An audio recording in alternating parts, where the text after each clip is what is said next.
Isabel, and my experience with LVAD. Well, first, I got my LVAD last year, March 2021. It was a situation where my heart was failing really rapidly, and uh, the medical team had to give me a medication 24 hours a day, and I had to stay at the hospital in order to lower my lung pressure, artery pressure.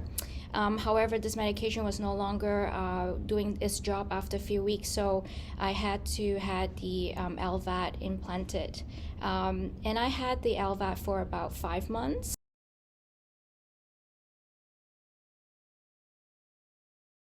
LVAD has been a life saving. It was a bridge between my end stage of heart failure to heart transplant. Benefits of having an LVAD is, first of all, if you're in a situation where you're stuck in the hospital because of you need the medication 24 hours, you're not able to go home because your situation is very dangerous.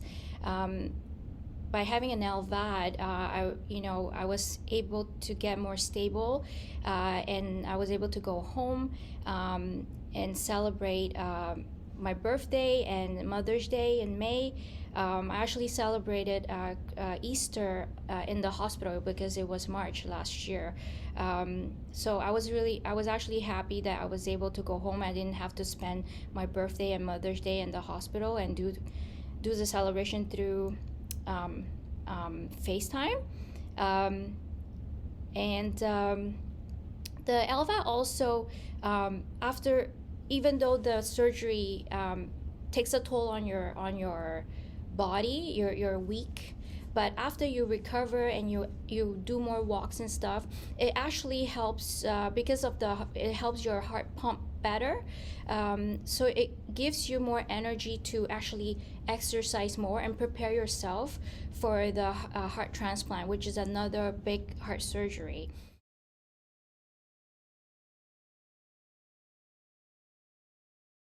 First of all, you have to change your mind about it.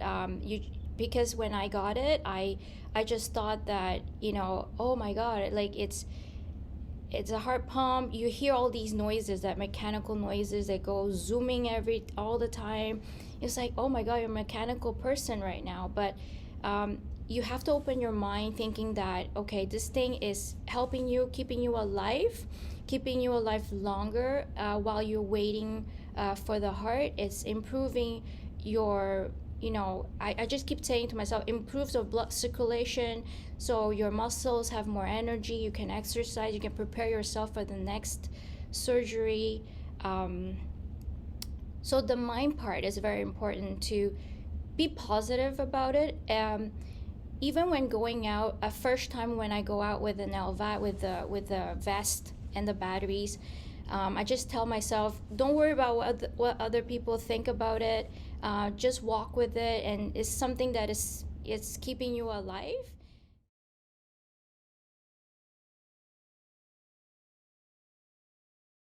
Having the LVAT, other than the good part of it, there were a lot of things that every day that before an LVAT you take it for granted. For example, as simple as taking a shower, that you just go in the bathroom and get ready, go to shower, that's it, done, gone, right? But having an LVAT, because you have a drive line coming out of your tummy that connects your heart pump to the controller, and then the controller to the batteries to keep the pump going. You always have to protect the site where the line comes out.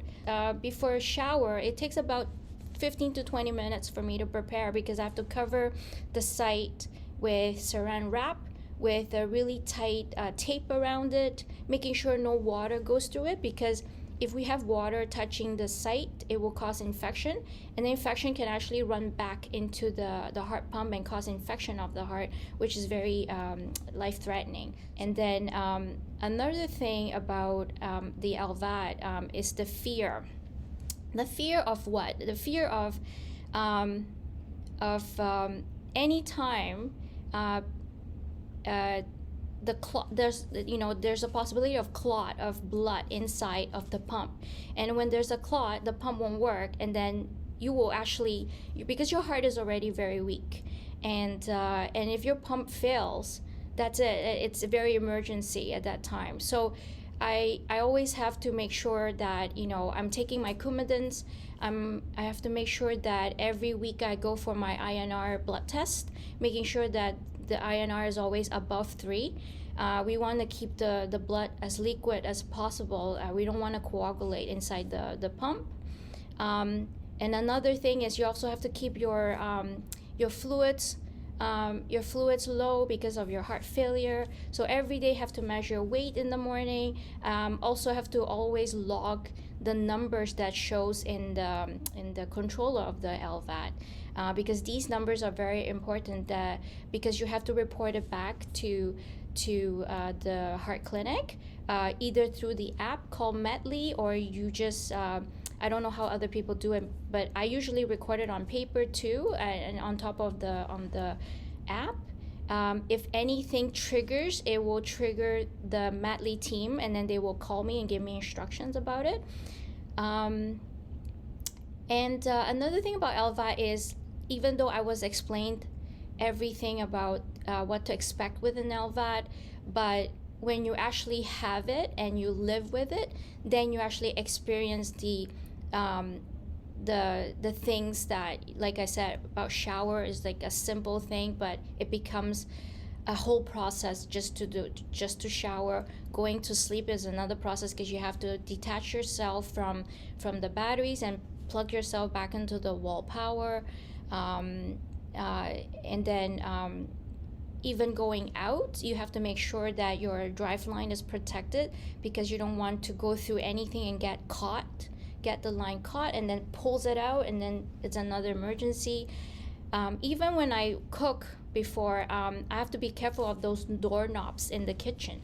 One time I actually caught it, but luckily didn't pull. It just got a little tug, and then right away it's like, oh my god. So I have to make sure it was tugged inside my pants or pajamas, right? So those little things that you actually can't really find out until you actually live with it.